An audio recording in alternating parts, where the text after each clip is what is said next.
Madame la Présidente, nous approchons la moitié du mandat que les électeurs européens nous ont donné en 2019 et je dois vous avouer mon impatience.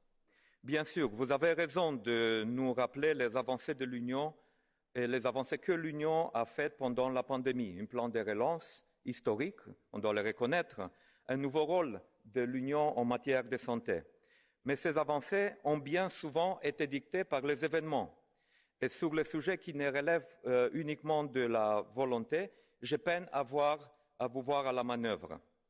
Trop souvent, vous faites de la diplomatie avec le Conseil au lieu de faire de la politique avec les parlementaires européens.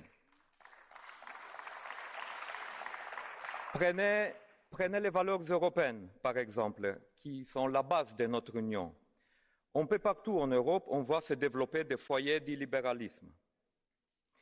L'indépendance des juges est erronée, les journalistes sont assassinés et des minorités sont discriminées. Ces foyers d'illibéralisme, il faut les éteindre, Madame la Présidente, avant que l'incendie ne se propage. Et c'est là votre responsabilité. Et vous en avez les moyens. Or, pour l'instant, je vous entends, mais je ne vois pas encore les effets.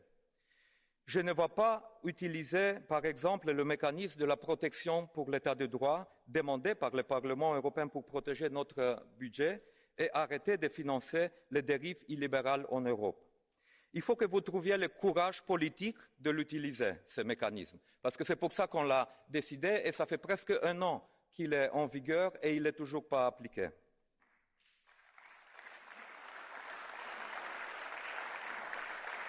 Et si vous ne trouvez pas ce courage, nous vous rappelons simplement votre obligation de faire appliquer la loi européenne devant la Cour de justice.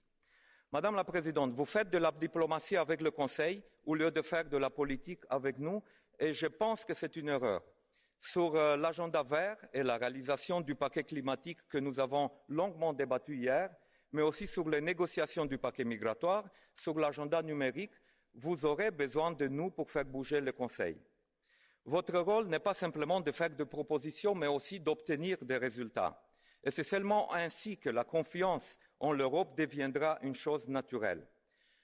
Enfin, j'ai hâte que vous donniez aussi du corps au slogan « La Commission géopolitique ». On a fortement et longuement salué cette ambition que vous avez présentée en début de mandat et nous attendons voir que cela se met en place.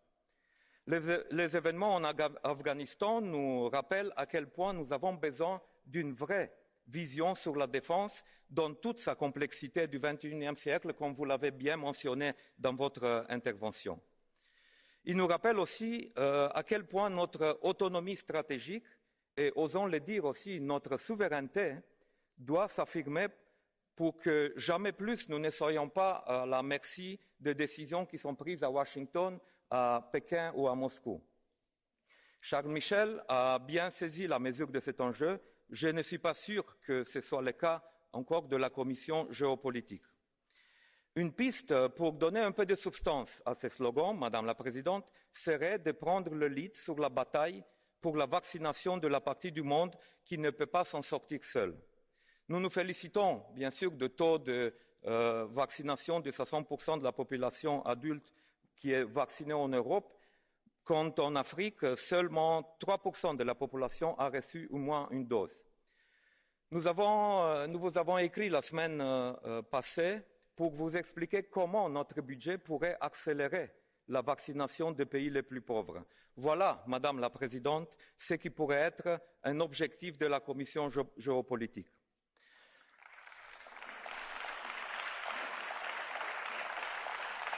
Et pour conclure, la semaine passée, notre groupe Renew Europe a proposé aux forces politiques pro-européennes de cette maison de nouer un contrat de coalition.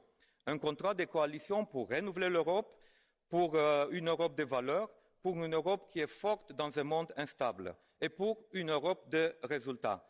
Ma question est simple, Madame la Présidente. Voulez-vous en être dans cette coalition? Merci. Merci. Merci, Monsieur Cioloş.